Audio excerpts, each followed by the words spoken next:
Déjà, peut-être un premier. On va commencer par vous, par vous, Claude. Une fois n'est pas coutume, on va commencer par les hommes. Je voudrais avoir votre première réaction sur les films que vous avez vus là ce soir. Quel sentiment vous avez, j'allais dire même en dehors de vos responsabilités? D'abord, c'est très marquant. Je dirais que ce qui me semble le plus important, c'est une inspiration qui me vient là en relation avec Cynthia Fleury et puis aussi Claude Romano, c'est la question du sujet. En fait, dans tous les films qu'on a vus, il y a la question de être sujet, comment réagir soi-même et avec les autres. Et ça m'a paru extrêmement marquant dans tous les films. Et j'ai aussi trouvé qu'il y avait chaque fois, dans la manière dont les images étaient faites, la part au silence. Et en fait, je trouve que dans l'image, quand elle est trop rapide, elle ne permet pas de penser. Là, il y avait des images avec des silences qui permettaient de penser. Et je pense qu'en fait, on devrait aussi, de temps en temps, repenser à la photographie. Nous, on soutient Visa pour l'image et aussi des reporters de guerre, parce que l'image, lorsqu'elle donne à voir quelque chose qui donne à penser, alors elle est constructrice d'une possibilité pour le sujet de se situer. Et je pense que situer le sujet aujourd'hui dans toutes les questions qui vont peut-être nous animer ce soir, c'est crucial et ça touche tout le monde en fait. Là, voilà. Ariane, votre réaction? Ma réaction, c'est en tant que photographe aussi. Hein. En tant que photographe. Déjà, ça montre l'importance du cinéma, de l'image, comme vous dites, la photographie, de porter sur ces sujets, hommes-femmes ou femmes. C'était surtout, bon, à part le premier court-métrage qui était sur un garçon qui... On n'était pas sûr, fille, garçon. Mais c'était très intéressant parce que vous m'aviez demandé de vous demander 5 sujets clés. Quels étaient les 5 sujets clés sur ce thématique-là. Et l'un des 5 sujets que je vous avais dit, c'était le sexe comme arme. Et pour moi, c'est à part pour le premier court-métrage, c'est quelque chose qui est revenu dans chaque... Alors le deuxième court-métrage où la femme pensait qu'elle allait être attaquée, alors qu'en fait l'homme ne lui voulait pas de mal, mais que c'est une peur qu'on le veuille ou non, qu'une femme vit souvent. Je ne sais pas si c'est une expérience que les hommes vivent, cette peur de se retrouver seul dans la rue avec une femme. Non. Voilà. Non, Claude, ça va? Ouais, je ne sais pas. Oui. J'en ai discuté très récemment. Non, on n'a pas du tout, dans la rue, on n'a pas ce type de crainte que vous avez. En fait, on ne se représente même pas le fait que vous l'ayez. Donc, oui, parce que l'homme était très innocent dans l'affaire. Le deuxième, c'était donc, je sais plus, dans la piscine, où la femme se fait agresser dans le train, et je pense que c'est une situation où les femmes, moi je sais que je me suis retrouvée dans cette situation, pas exactement la même, où je me suis sentie agressée, mais quelque part je n'étais même pas sûre si ça avait été réellement un acte, quoi en penser, se sentir complètement démuni et face à une situation telle que ça. Encore une fois, est-ce que c'est une situation qu'un homme ou un homme, certainement, un homme pourrait éventuellement se sentir dans cette situation, mais je pense... Enfin bref. Et dans une forme d'indifférence générale, de solitude infime au milieu de toute cette foule. Voilà. Pas pouvoir nécessairement en parler, se demander est-ce que je me suis même créé un film dans ma tête. Bon, c'était un sujet qui revenait, l'interview aussi, c'était pas très clair ce qui se passait. Donc voilà, c'est un sujet, c'est la sexualité comme arme. La femme, dans la dernière scène, on ne sait pas pourquoi elle ne veut pas faire cette scène, mais pourquoi est-ce qu'elle doit oublier, pourquoi on la pousse, pourquoi on la rabaisse parce qu'elle ne veut pas justement utiliser sa sexualité pour un film. Elle est d'une grande violence, cette scène. Ah oui, incroyable. Donc, et c'est quelque chose que je sais que les femmes avec lesquelles je travaille au Niger sont exposées à tout moment. Elles sont, enfin, c'est des situations beaucoup moins subtiles où elles sont cloîtrées, où elles sont violées, mais elles n'ont recours à rien. Elles sont battues et leurs enfants sont volés d'elles alors qu'elles n'ont pas de choix. Enfin, il y a des situations de grande violence, mais même subtilement, c'est des violences qu'on a beau dire qu'il y a l'égalité des sexes. Pourtant, je me dis pas féministe, mais je trouve que les courts-métrages représentent vraiment cette subtilité que, en tant que femme, je ne suis pas certaine qu'on le ressente autant en tant qu'homme. Je ne sais pas, c'est une question que je me pose. Laurence, j'ai été assez marquée par le clip qui est sur votre site. Vous êtes vraiment face caméra, avec une sacrée lumière. presque en position de combat pour parler de votre assaut et des femmes pour lesquelles vous l'avez mis en place. Et donc, vous vous servez vachement de l'image aussi. Enfin, c'est... Oui, merci. Bonjour à toutes et à tous.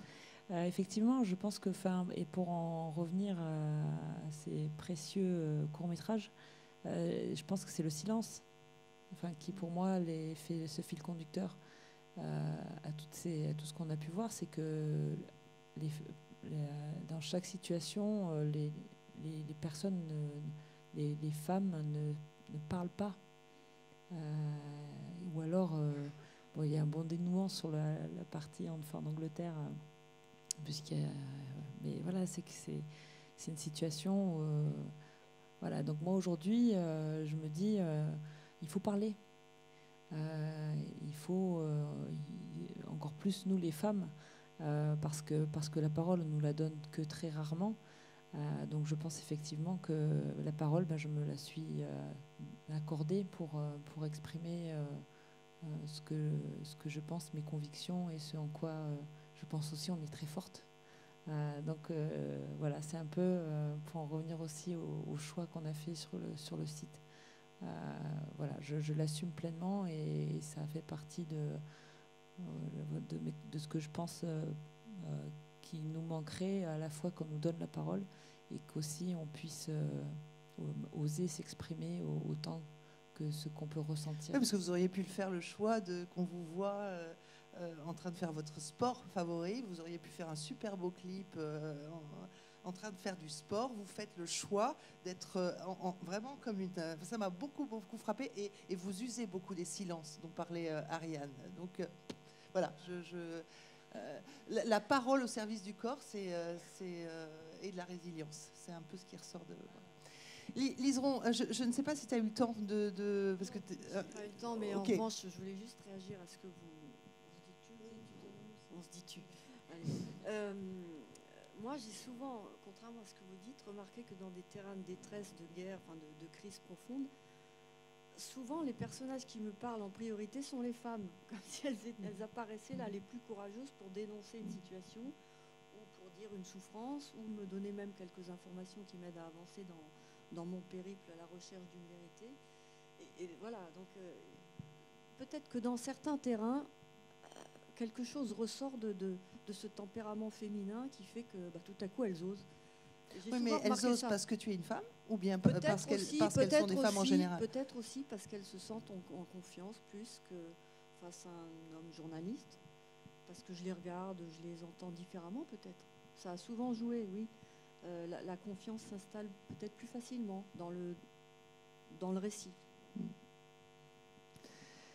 Donatienne, j'ose même plus prononcer votre nom pour pas. Donatienne Issa. Donatienne ira très bien.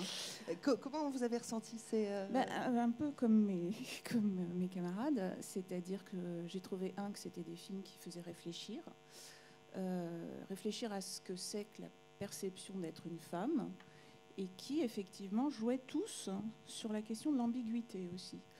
Et donc réfléchir à ce que c'est que d'être une femme, non seulement un fait biologique, mais aussi une construction culturelle. Réfléchir à ce que c'est que de se retrouver dans une situation où on est réifié.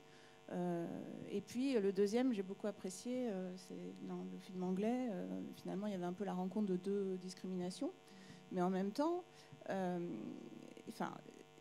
il faut bien voir qu'effectivement cette ambiguïté, c'était ce non-dit, ce truc énorme qui finalement a quand même sauté cette année, l'année dernière avec le mouvement MeToo et qui était très important. Il faut le mettre en contraste avec justement cet aspect absolument massif de fait.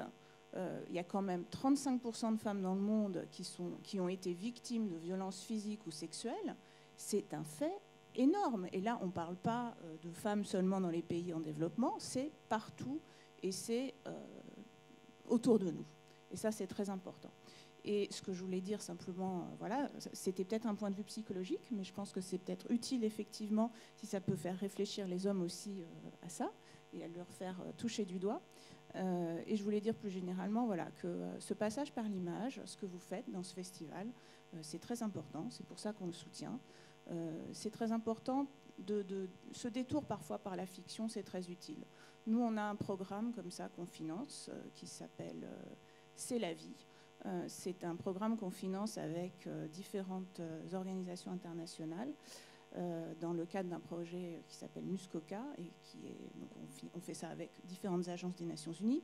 Et en fait, c'est un soap opéra qui touche 20 millions de téléspectateurs en Afrique et qui permet d'aborder par le détour de la fiction des questions très importantes telles que le mariage précoce, les violences contre les femmes, la question des mutilations génitales, la question du viol conjugal, par exemple, toutes sortes de questions qui sont tabous et que là, ça permet de faire sortir.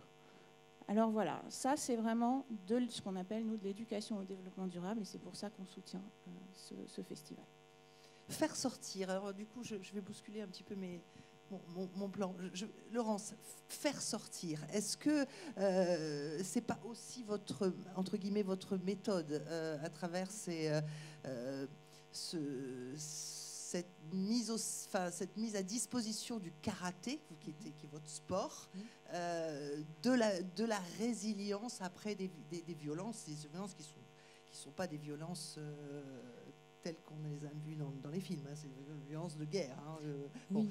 Mais est-ce que c'est pas aussi une bombe à retardement, un truc, est-ce qu'il n'y a pas un risque d'effet boomerang, de faire ressortir comme ça des choses qu'on a finalement envie d'oublier? Non, effectivement, le programme qu'on a mis en place, c'est un accompagnement par le karaté et le foot en RDC, avec les équipes du docteur Mukwege.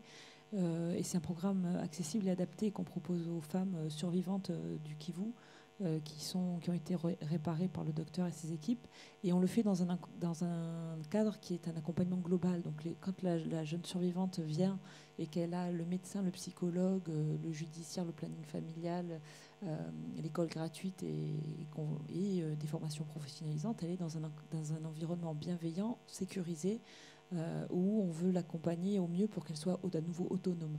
Et nous, on arrive dans cet environnement-là. Donc ça veut dire que on se dit que nous, sur ce volet corporel, on est une pièce qui se rajoute à la relation qu'elle va avoir avec le psychologue, parce que parfois, on n'arrive pas forcément à tout exprimer par les mots, ce qui est la fonction première du psychologue.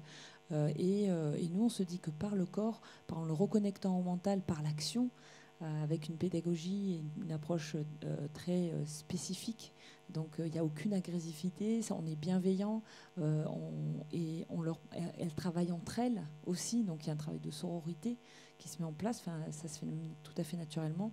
On leur permet peut-être, on va essayer de le prouver grâce à un programme de recherche-action aussi, on va leur permettre de se décharger, d'identifier aussi ces émotions négatives, la colère, peut-être la culpabilité, la honte qu'elles éprouvent par le corps en action, en donnant un coup de poing, en poussant un cri. Et c'est de cette manière-là que nous, on pense que c'est utile. À savoir qu'aujourd'hui aussi, le constat que j'ai fait en arrivant au Congo en 2014, c'est que déjà cet accompagnement global existait à travers le formidable travail du docteur Mukwege et la création de cette maison Dorcas, mais par le corps, alors que les souffrances, à un moment donné, sont physiques, l'accompagnement par le corps de manière accessible et adaptée, je vous pose même la question, qu'est-ce qui est aujourd'hui une femme de manière systématique, qu'est-ce qu'on propose à une personne vulnérable qui est en post-trauma pour qu'elle aille mieux par le corps? C'est une vraie question. Moi, je fais le sport tel qu'il existe aujourd'hui. Je considère que c'est un devoir du sport aujourd'hui, dans sa représentation, qui soit accessible à ce public. Et c'est pour ça que j'ai créé Fight for Dignity. Et que nous, femmes, moi, enseignante, que je fasse la formation de formatrice et que d'autres femmes deviennent des rôles modèles pour ces femmes, des femmes fortes.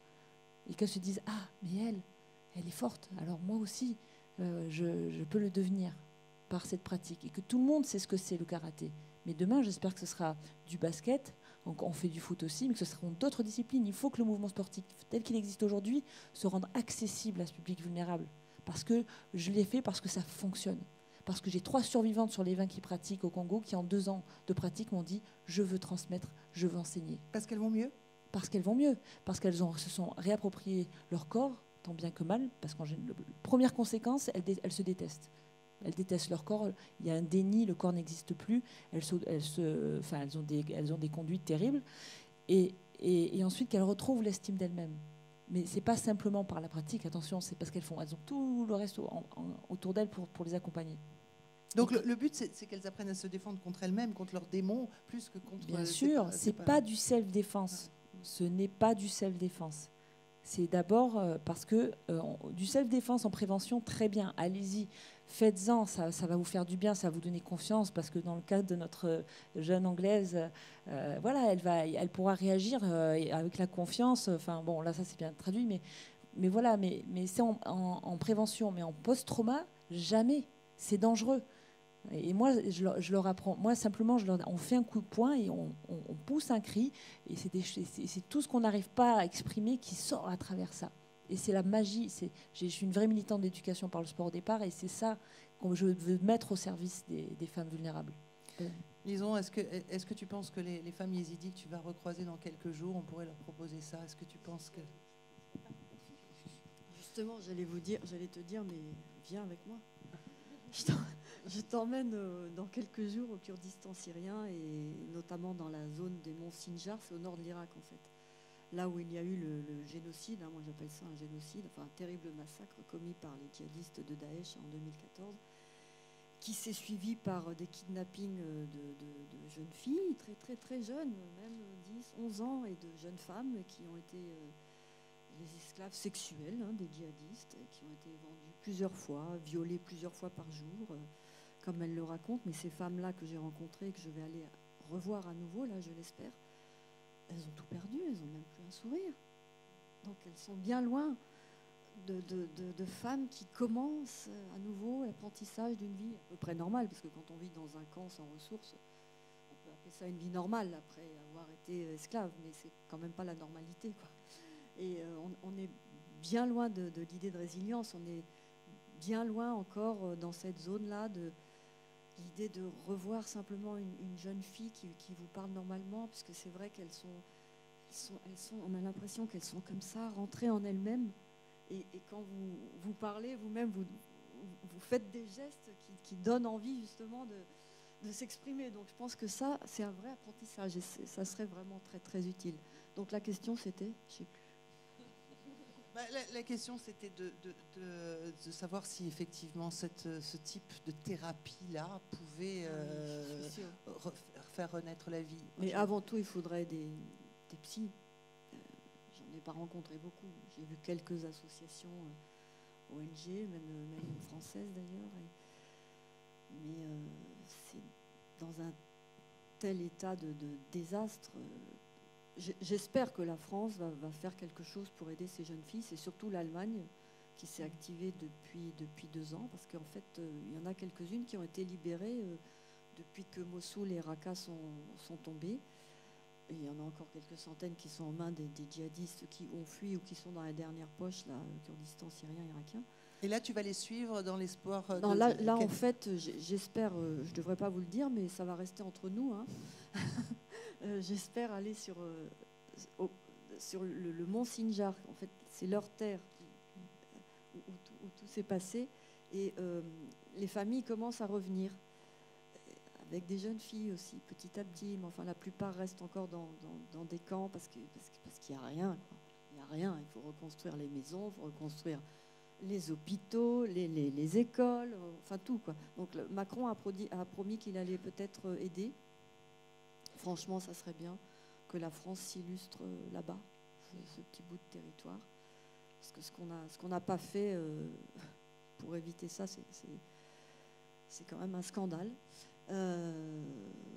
Bon, voilà, elles commencent à revenir, et quand elles arrivent, ces familles, qu'est-ce qu'elles voient? Elles trouvent des cratères où on découvre les corps des papas, des frères, des oncles qui ont été massacrés là.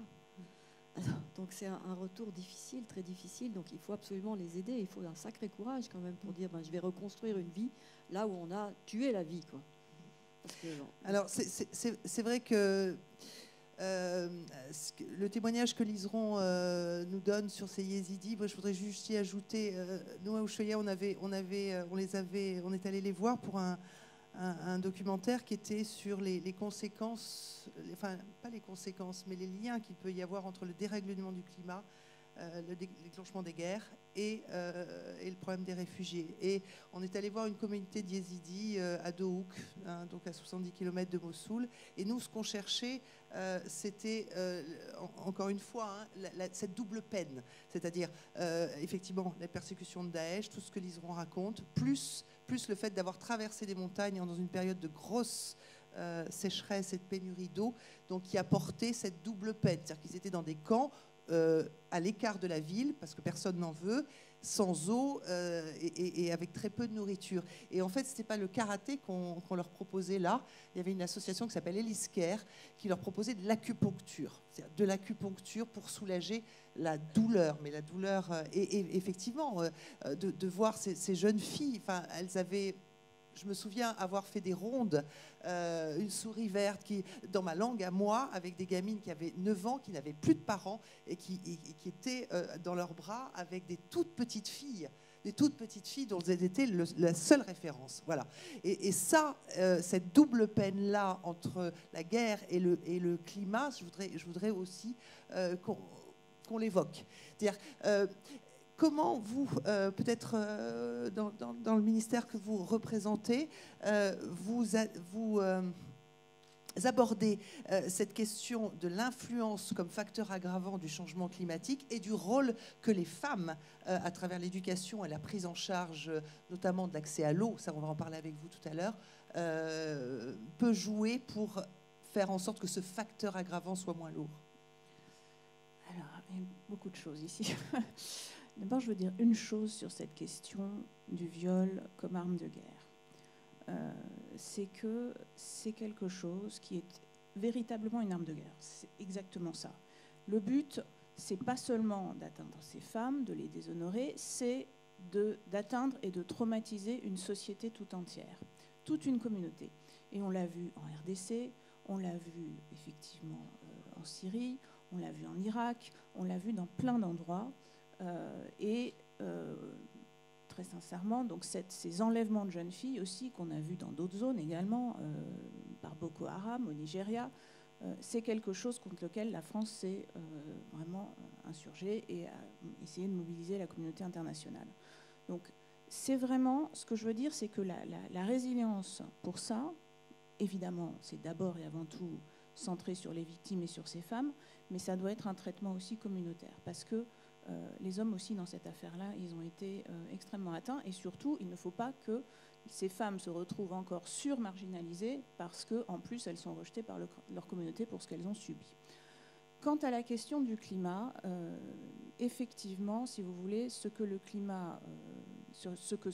changement climatique produit aujourd'hui, dans ces zones de fragilité, c'est encore d'ajouter une surcouche de vulnérabilité à des situations qui sont d'abord et avant tout des situations souvent de conflits, de mauvaise gouvernance éventuellement, de tensions ethniques, de difficultés économiques évidemment.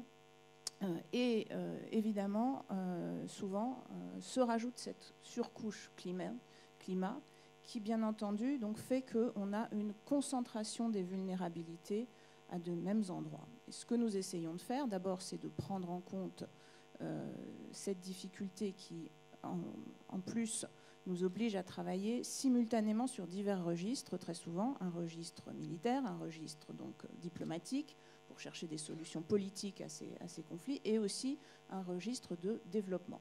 Et donc, nous essayons de porter ce qu'on appelle maintenant une approche des fragilités, qui soit une approche globale, où tous les acteurs doivent agir ensemble et pas dans une succession où il y a d'abord un conflit, ensuite on voit ce qui reste, on fait venir les humanitaires, et après on a les acteurs du développement qui interviennent. Maintenant, on essaye de faire tout ça ensemble.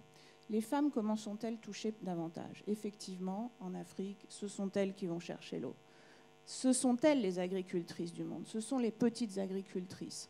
Les femmes sont surreprésentées dans la petite agriculture et elles n'ont pas, en plus, très souvent, l'accès aux moyens de production et les mêmes moyens que les hommes. Elles sont dans les petites cultures, elles sont dans l'élevage, elles sont dans toutes ces activités qui sont évidemment là aussi impactées, comme le reste de ces régions, par le changement climatique, mais qui évidemment vient sur une couche de fragilité supplémentaire, et une vulnérabilité particulière qui fait que ça les met encore plus dans la difficulté.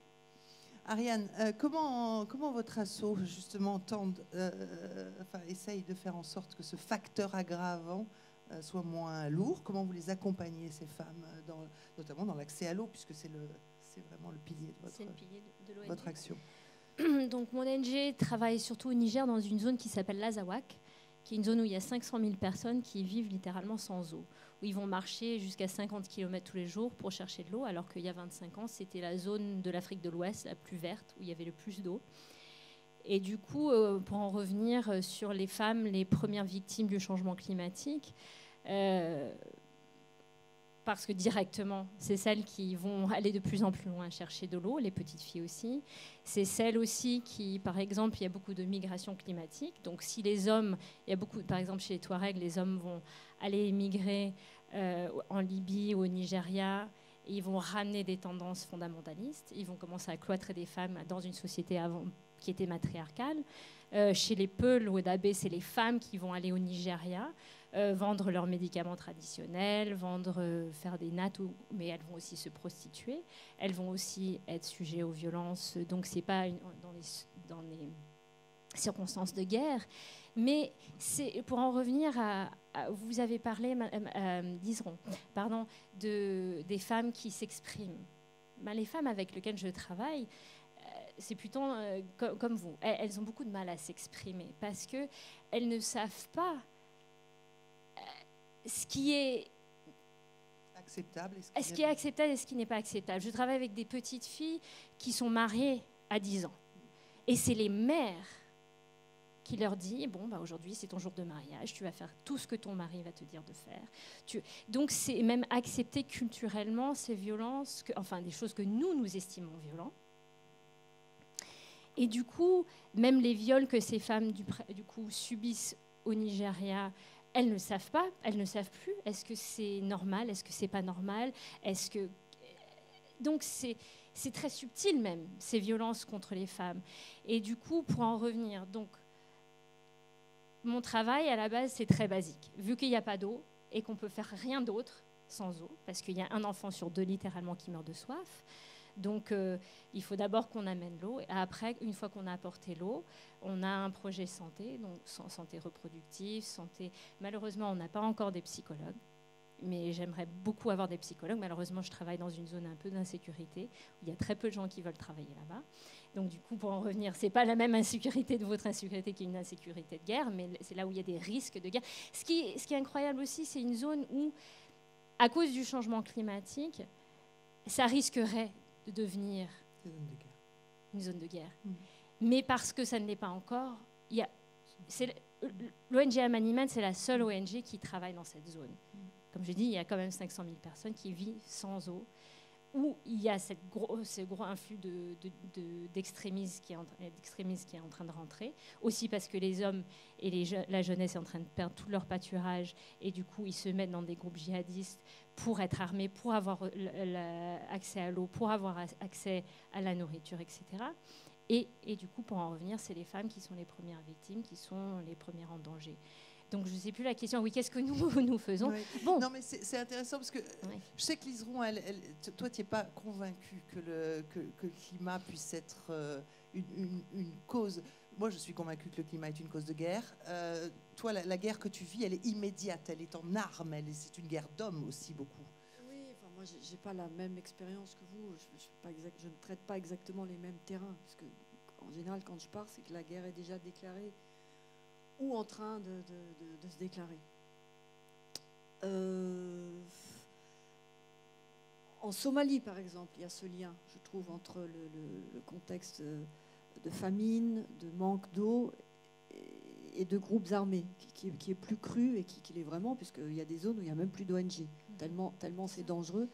Je suis allée il y a 2 ans avec une ONG française, et on a dû atterrir en hélicoptère, parce que si on prenait la route, on se faisait forcément arrêter, forcément kidnapper, voire plus. Donc comment voulez-vous que, à ce niveau-là de dangerosité, les ONG puissent même apporter des kits sanitaires ou un peu de l'eau, tout simplement, ou de la nourriture. Il y a des zones qui sont complètement presque effacées à l'heure actuelle. Voilà, la Somalie, quelques régions de la Somalie. Voilà. Sinon, oui, moi, ce que je remarque, c'est que souvent, en tout cas peut-être en Irak et en Syrie, les jeunes gens qui sont allés vers les groupes, on va dire, islamistes ou les groupes guerriers un peu extrémistes, parce qu'il n'y a pas que les islamistes, viennent de familles où les conditions de vie sont devenues au fur et à mesure de plus en plus dures et où finalement la seule solution à un moment donné pour essayer de récupérer un petit peu d'argent, un petit peu de nourriture, enfin un petit peu quelque chose quoi, pour arranger la vie, eh ben, c'était d'aller finalement s'engager auprès de ces groupes et puis de faire ce qu'ils demandaient parce qu'en contrepartie, ben, ils obtenaient quelque chose. Donc voilà, c'est ça que je voulais dire aussi. Il n'y a pas forcément la condition climatique détériorée au départ. Au départ, il y a aussi de la guerre, quoi, de la guerre. Claude, alors, la fondation que vous dirigez, elle a d'abord une action emblématique qui est la reforestation, la plantation de presque... l'objectif, c'est 100 millions. Oui, on est à 89 millions d'arbres plantés. Ouais. Là, c'est 89 et l'objectif, c'est 100 millions d'ici 2020. Mais derrière ces arbres, c'est de la paix que vous plantez partout où vous allez. Et les héros de cette paix-là sont la plupart du temps des femmes.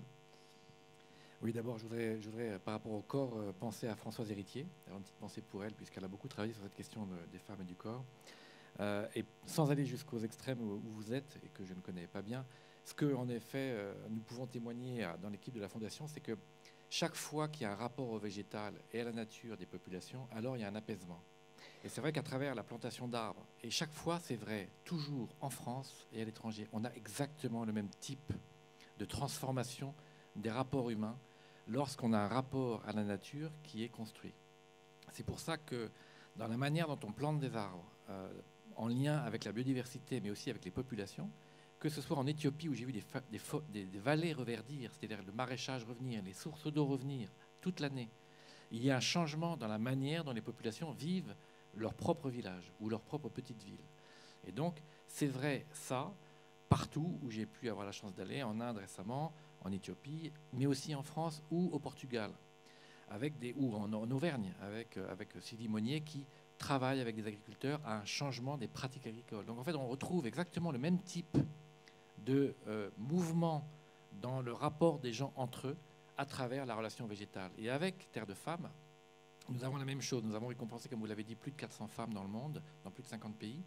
Et on voit que ces femmes, en œuvrant avec leur communauté à la relation entre le village et son environnement, on a, que ce soit sur le plan alimentaire, parfois de l'eau, parfois de l'accueil des handicapés, parfois du traitement des prisonniers, parfois du rapport à l'alimentation, à la fixation des sols, on a des transformations qui sont de l'ordre de l'invention de nouvelles solidarités. Donc je pense qu'en fait, on a des modèles là qui sont en marche, si je peux me permettre. Bon, c'est pas ce que je voulais dire, mais on a des modèles qui sont vraiment intéressants pour toutes les communautés humaines, que ce soit des hommes et des femmes, etc., mais souvent conduites par des femmes, à cause peut-être du plafond de verre, mais en tout cas, elles inventent des nouvelles façons d'être au monde.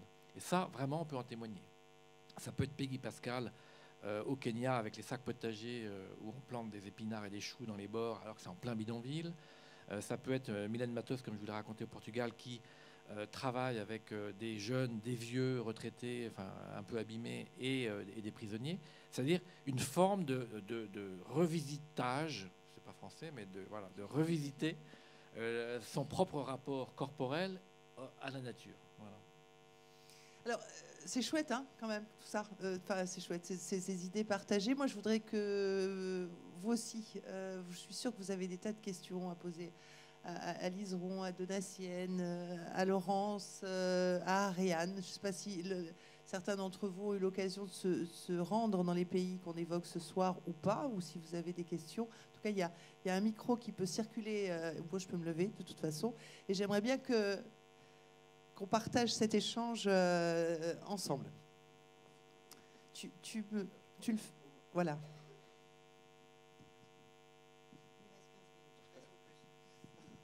Alors, j'en profite, vu que c'est moi qui ai le micro, voilà, juste pour dire un petit mot. Sachez que voilà, à partir de la semaine prochaine, l'intégralité des débats du festival seront disponibles sur le site du festival. Voilà, l'idée, c'est que grâce à votre présence et à vos interventions, on puisse vraiment continuer à partager ces moments et que ce ne soient pas des moments perdus, parce qu'ils sont là, ils sont magnifiques, et je veux vraiment qu'on puisse les voir et qu'on puisse les prendre, les relayer.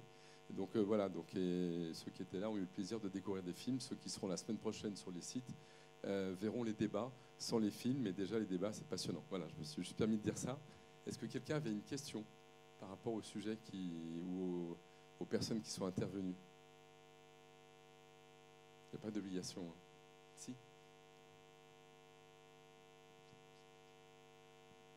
Peut-être vous présenter, hein.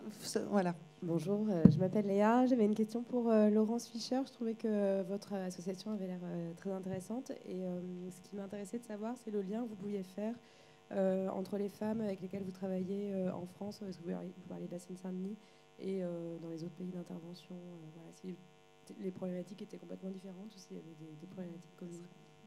Merci pour cette très bonne question. Effectivement, en fait, je pense que l'environnement est différent.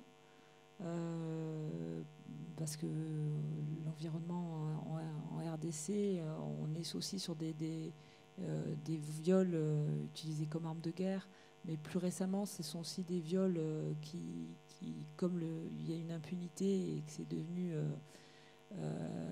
une pandémie, les jeunes femmes, les femmes sont violées dans les villes, partout. C'est comme le dit le docteur Mukwege, c'est comme un cancer, ça va partout. Mais et c'est vrai qu'à Saint-Denis, on est sur des, on travaille avec des femmes qui ont été excisées, qui ont subi, des violences conjugales, des viols, de la pédocriminalité aussi, et souvent quand l'enfant vient, il y a tout qui pète, donc elles ont besoin de se faire accompagner. Mais malheureusement, il y a une universalité dans le malheur. Et l'état de stress post-traumatique dans lequel se retrouvent nos jeunes femmes à Panzi ou les femmes ici en France, c'est la même chose. On peut constater qu'elles ont les mêmes conduites et elles ont autant peu d'estime d'elles-mêmes et elles détestent autant leur corps ici que là-bas. Voilà, ça c'est le constat et donc du coup nous on pense aussi que ce rapport au corps, alors on fait du karaté mais on respire beaucoup, on travaille la relaxation, je fais de la transversalité avec du yoga, de la méditation et on en est qu'au début, mais il y a aussi une universalité dans la pratique et dans la manière de mettre son corps en action et simplement de respirer. Donc, mais c'est vrai que culturellement aussi, on n'a pas la même, on va pas avoir la même pédagogie. Ça va être quelque chose. On n'a pas. C'est Franck qui enseigne au Congo. Il est congolais. Je lui donne un savoir-faire et un savoir-être, et toute la force vient aussi de l'adaptation culturelle, bien sûr, parce que la manière dont lui leur parle, ce sera peut-être pas la même manière qu'une femme ici en France, même si pour beaucoup ce sont des réfugiés. Elles arrivent de Côte d'Ivoire, du Mali, du Maroc, mais malgré tout, voilà. Enfin, pour l'instant, je peux pas.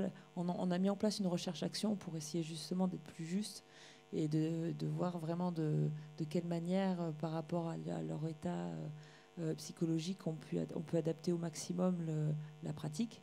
Donc j'attends à la fin de l'année, quand on aura les premiers résultats, pour être sûr que justement ce que je vous dis aujourd'hui soit confirmé. Parce que je ne suis que modestement, je porte, mais je n'ai pas toute cette compétence.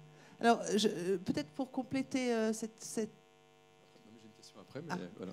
Non, cette question, ce qui était intéressant dans l'expérience de Liseron aussi, c'est que tu dis souvent que tu es née avec le printemps, enfin la grande reporter de guerre que tu es née avec le printemps arabe, mais avant tu avais eu toute une expérience en banlieue aussi, tu as été une des premières femmes à TF1 à y aller.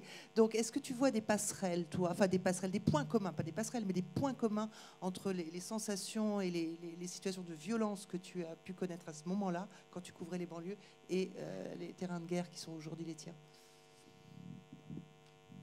Pas forcément violence sexuelle, parce que je ne travaillais pas forcément que là-dessus, dans les territoires oubliés que sont les banlieues. Bien sûr, il y en a, mais il n'y a pas que ça. Moi, je travaillais surtout sur l'exclusion des plus jeunes, qui a guère changé d'ailleurs, parce que j'y suis retournée il y a quelques jours pour enquêter sur comment ces gens en banlieue voyaient le grand débat, voyaient les gilets jaunes, et c'est parce qu'ils étaient curieusement absents de ce mouvement-là, donc ça m'intéressait de comprendre.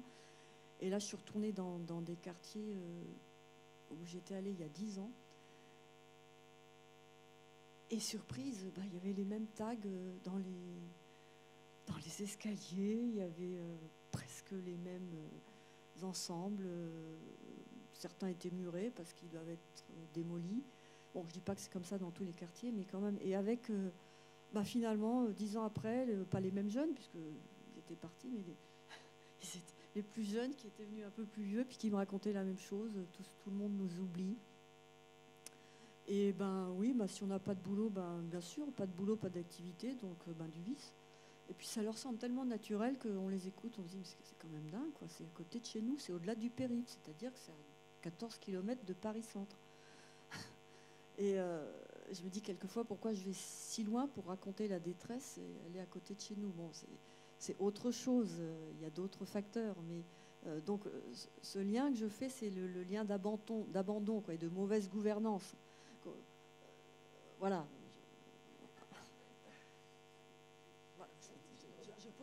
Je pose les questions comme on a le droit de se les poser. Voilà, non mais le plan banlieue dont on a tous rêvé, on en a tous entendu parler pendant des années, il est où le plan banlieue à l'heure actuelle? Bon, bref, ça donne en tout cas des perspectives pour nos politiques à venir, parce que je pense que ça boue, et qu'avec ou sans gilet jaune, eux ils m'ont dit on est né avec un gilet jaune de toute façon. Donc, et un jour on le dira, mais jusqu'à présent quand on est sorti dans la rue, personne ne nous a écoutés. Donc voilà, c'était ça pour faire le lien avec d'autres pays en guerre, et notamment ce qui se passe là au Kurdistan syrien, où on va faire revenir nos djihadistes, entre guillemets, et les mamans et les enfants, pas seulement ceux qui sont nés là-bas, mais ceux qui sont aussi partis avec les mamans rejoindre les hommes. Voilà, la plupart des djihadistes que j'ai rencontrés sur place, et des mères, françaises ou pas d'ailleurs, européennes, venaient de territoires un peu oubliés, dans la plupart. Ça nous pose aussi des questions. Donc ce lien, moi je le vois là directement. Et il va falloir travailler là-dessus, peut-être si justement on les accueille, même si il faudra les juger. Il y a des femmes qui sont parties là-bas sans même penser une minute à ce qu'elles allaient vivre. Je ne dis pas qu'il n'y a pas des combattantes réelles dans les groupes, mais il y a un bon nombre de femmes qui ne savaient pas qu'elles trouveraient ce qu'elles ont trouvé sur place, et qui sont là-bas à attendre, et qui n'espèrent qu'une chose, c'est revenir en France. C'est loin de vos préoccupations. Je vais poser une question. Vas-y. C'est sur l'éducation des enfants, et plutôt des garçons. Ce matin, on avait dans cette salle, on avait 350 enfants d'environ 11 ans, avec sur scène 5 modérateurs et modératrices d'environ 11 ans, qui ont donc pris la parole ce matin. Et le premier sujet, et ceux qu'ils avaient choisis, les sujets, on les a guidés, mais ils les avaient choisis, le premier sujet qu'ils voulaient, c'était le sexisme. Et une des filles a abordé le sujet en disant qu'est-ce qu'il faut qu'on fasse pour créer cet équilibre dont on a besoin au quotidien. Et un des garçons est intervenu en disant qu'il faudrait peut-être des lois et que ce soit pénal pour peut-être arriver à créer cet équilibre. Je dis pas ce qu'il faut, je dis juste que c'est venu d'eux Et il y a une autre fille qui a dit, mais pourquoi, moi il y a un truc qui m'énerve, pourquoi est-ce que les filles c'est toujours rose et les garçons c'est toujours bleu? Pourquoi moi je ne pourrais pas être bleu? Et peut-être que si j'étais bleu, peut-être que les mentalités évolueraient. 11 ans, hein, pas mal quand même. Donc je me demandais, dans les pays que vous avez fréquentés, que vous connaissez, est-ce qu'il y a un début de travail ou un travail qui est fait auprès des garçons pour les amener à créer le respect nécessaire pour construire quelque chose? Et je sais que j'imagine que c'est fragile, mais je ne connais pas, honnêtement. Peut-être Ariane, au Niger, non? L'expérience que tu as. Oui, bon, on est bien loin de tout ça. Donc c'est très intéressant ce que vous dites. Nous, on le fait au sein de notre ONG. On travaille avec les garçons et les filles parce que si on fait de la sensibilisation, par exemple sur le mariage précoce ou la parité homme-femme, etc., on a compris que c'est avec la jeunesse qu'il faut commencer. Et c'est en travaillant avec la jeunesse sur 10 ans, 20 ans, commençant très petit, et quand eux, ils seront grands, peut-être que les choses changeront. Mais je ne connais pas d'autres personnes qui le font. Pour revenir, non, c'est vrai, enfin, je le dis. Une autre façon, une des moyens par lesquels l'ONG obtient ses financements, c'est à travers les écoles, à travers le monde. Parce qu'on se dit que c'est justement on va changer le monde avec la jeunesse. Donc c'est en enseignant la jeunesse, en utilisant par exemple l'Azawak comme exemple, mais juste un exemple parmi tout le monde entier, pour parler de la parité homme-femme, de parler de l'importance de l'éducation des filles. J'aimerais bien rebondir une minute là-dessus. Parler de la désertification et le changement climatique. Et c'est en travaillant avec les enfants partout au monde qu'on va réellement changer le monde. Donc, c'est super que les enfants aient intervenu ce matin. Je sais pas si vous voulez. Juste un mot. Essayer de traiter cette question-là des stéréotypes culturels, c'est tout à fait pris en compte dans les actions d'un certain nombre d'ONG. Nous, on le voit, on en finance. Je pense à Plan International, il y en a d'autres. C'est ce qu'on appelle essayer de promouvoir la masculinité positive. Et non seulement il s'agit effectivement de sensibiliser les petits garçons, mais aussi, si possible, de trouver dans la communauté et de former les pères, les grands-pères, de façon à ce qu'ils puissent protéger les jeunes filles. Donc c'est quelque chose qui est de plus en plus pris en compte dans les actions en matière de développement international. Mais après, votre petit interlocuteur de ce matin, la pénalisation, oui, pour les actes les plus graves, mais le problème, c'est pas ça. C'est qu'effectivement, c'est culturel d'abord. Et on le sait très bien, c'est le coup classique où on montre à une classe un dessin avec 2 petits ours. Il y en a un qui lit le journal et il y en a un qui fait la vaisselle. Et une majorité écrasante vous dit que celui qui fait la vaisselle, c'est la maman. Et bien, voilà, c'est contre ça qu'il faut se battre. Et là, oui, c'est l'éducation, c'est l'intégration dans les programmes scolaires de cette question. Et ça, c'est aussi quelque chose à quoi on travaille avec nos partenaires internationaux, que ce soit des grandes organisations comme le Partenariat mondial pour l'éducation ou des ONG françaises ou internationales. Je peux rajouter quelque chose, c'est très indirect, mais en fait pas tellement. J'ai eu l'occasion de visiter l'Inde du Sud, le Tamil Nadu, 1400 km avec un ami indien, pour aller voir 300 écoles. Dans chaque école, c'est des écoles de garçons-filles, donc c'est des écoles publiques, il y a 1000 élèves, et ces 1000 élèves sont engagés à planter des arbres, et les filles et les garçons plantent des arbres. Donc il y a la pépinière où tout le monde se retrouve, et tout le monde va planter des arbres, et c'est pas fini. C'est-à-dire qu'ils plantent des arbres devant chez eux, 2 à 3 arbres par personne, et ils sont visités par les profs et par les animateurs pour aller voir si les arbres poussent bien, etc. Et en fait, ça donne une fierté aux filles et aux garçons. Enfin, ça donne quelque chose dans un rapport différent des arbres qui ont poussé. Et ça donne, je crois, aussi une contribution à cette transformation des rapports entre les sexes. Donc je pense qu'on touche là indirectement, c'est-à-dire qu'on n'adresse pas directement la question de ça, mais on adresse la question d'une fierté pour les parents de voir leur fille ou leur garçon, n'importe lequel, qui a contribué par la plantation d'arbres à faire que c'est plus beau devant chez eux. Donc je pense qu'on peut aborder les choses par plein de voies différentes.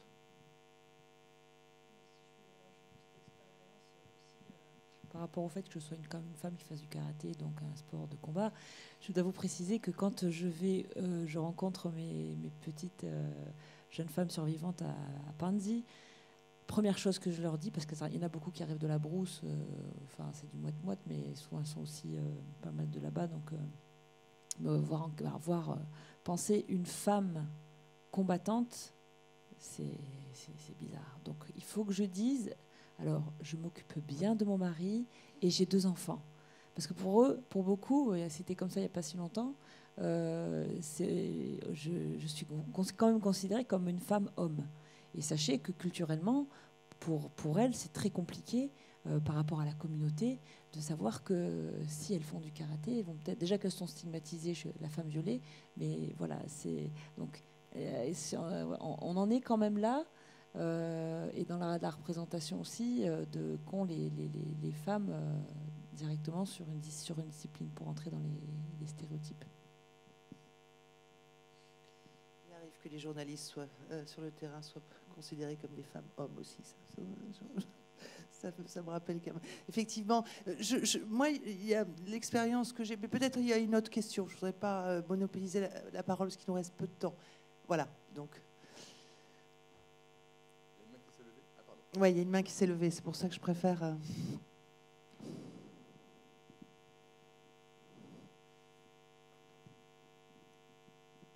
Du coup, moi, c'est pour revenir juste avant à ce qu'on disait par rapport à l'éducation. Je trouve qu'effectivement, c'est là qu'on va commencer en éduquant les enfants, on le voit chez nous. Mais, et je pense que c'est encore plus fort dans les pays où vous allez, il y a toujours cette figure parentale. On dit souvent ça, les parents, ils répètent les opinions politiques des enfants, et c'est assez problématique parce que, justement, en France, on a cette limite, on condamne pénalement des propos sexistes, homophobes, racistes, etc. Et je trouve qu'on ne se concentre pas finalement sur l'éducation des grands. Et on est obligé de commencer par les enfants, il le faut parce que c'est eux qui vont faire notre futur et c'est nous. Mais si au final, quand ils rentrent chez eux le soir, un gamin de 8 ans entend son père dire « ce que t'as dit la maîtresse, c'est n'importe quoi, tu l'écoutes pas, c'est une femme », c'est aussi problématique et je pense qu'on devrait se concentrer à part égale sur les adultes en fait au final. Elle est contente.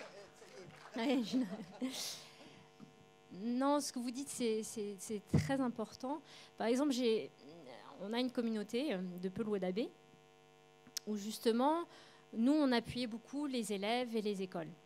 Mais il y a des élèves qui sont venus vers nous, ils ont dit, vous savez, c'était mon mari en fait, il parlait à mon mari, qui était dans le village, il disait, vous savez, nous on a un souci parce que vous appuyez l'école, vous parlez aux enfants qui ne sont pas à l'école comme quoi ils devraient aller à l'école, mais en fait on a un souci parce que nos pères, ils ne veulent pas qu'on aille à l'école parce qu'ils ont peur qu'on soit plus éduqués qu'eux et qu'après qu'on se rebelle contre eux. Et on a compris qu'en fait, bien sûr qu'il fallait qu'on sensibilise les enfants, qu'on aille à l'école, qu'on aide l'enseignant, etc. Mais que si on oubliait, et qu'on sensibilisait que les mères par exemple, que les enfants n'allaient pas pouvoir aller à l'école, qu'il fallait réellement qu'on sensibilise les pères, les mères, les enfants, tout le monde, les enseignants, les chefs religieux, les chefs politiques traditionnels, etc. Que c'était un travail, et même quand on travaille de la parité homme-femme, on ne peut pas juste travailler avec les femmes, on ne peut pas juste dire aux femmes et aux enfants, ben voilà vos droits, voilà comment vous devriez être traités, etc.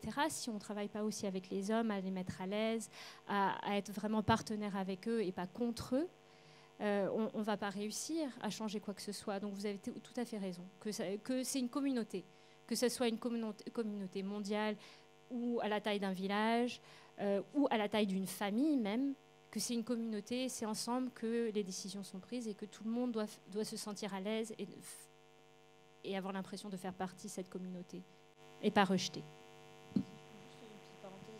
Alors là, vraiment merci, parce que moi, je travaille avec des jeunes femmes.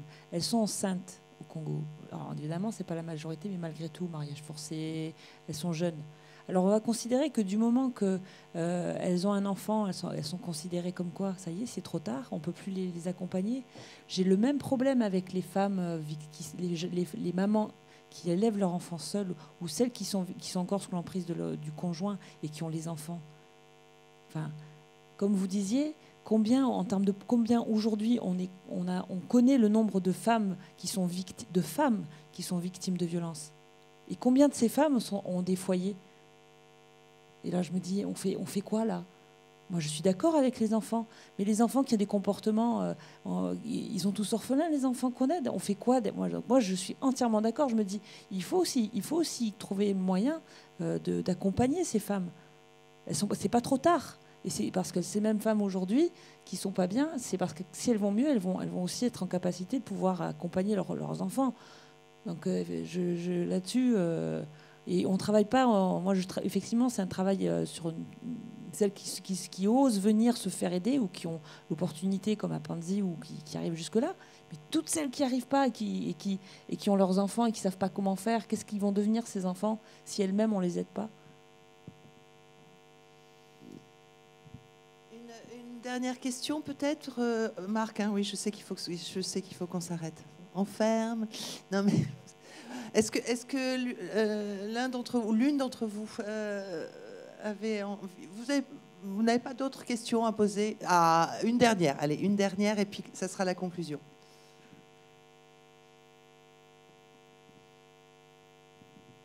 Merci, bonsoir. En fait, c'est plus une question pour Ariane et Laurence. Je me demandais quelle est, sans connaître votre histoire, mais d'où vous vient cette implication, cette dévotion pour une cause, les femmes bien sûr, mais si loin de nous, elles sont proches de nous par leur statut de femme, mais si loin, dans des pays aussi éloignés, et comment on peut se retrouver comme ça, alors que vous êtes écrivain, championne du monde de karaté, à prendre cette charge et à s'occuper de personnes aussi loin de soi. Voilà. Okay. Moi, j'ai pas de mérite en fait parce que j'ai grandi dans l'Afrique de l'Ouest avec mes parents qui étaient photojournalistes pour National Geographic. Ma mère est là. Et du coup, pour moi, le Niger, c'est chez moi. Mais la Zawak, c'était pas du tout chez moi. Je connaissais pas, mais quand j'ai vu un enfant sur 2 mourir de soif et qu'il n'y avait personne d'autre pour aider, que le gouvernement ne voulait pas s'impliquer, que d'autres ONG ne voulaient pas s'impliquer alors que je travaillais pour d'autres ONG, ça m'a semblé évident en même temps. Et avant de vous passer la parole, je vais quand même faire un peu de pub parce qu'on est dans le cadre cinéma. Je suis en train de faire un documentaire sur les femmes réfugiées climatiques et sur le problème d'eau et sur une petite fille qui s'occupe de sa famille, de tous les petits-enfants. Elle a 11 ans, pendant que sa mère est au Nigeria. Et Amaniman va faire un point d'eau.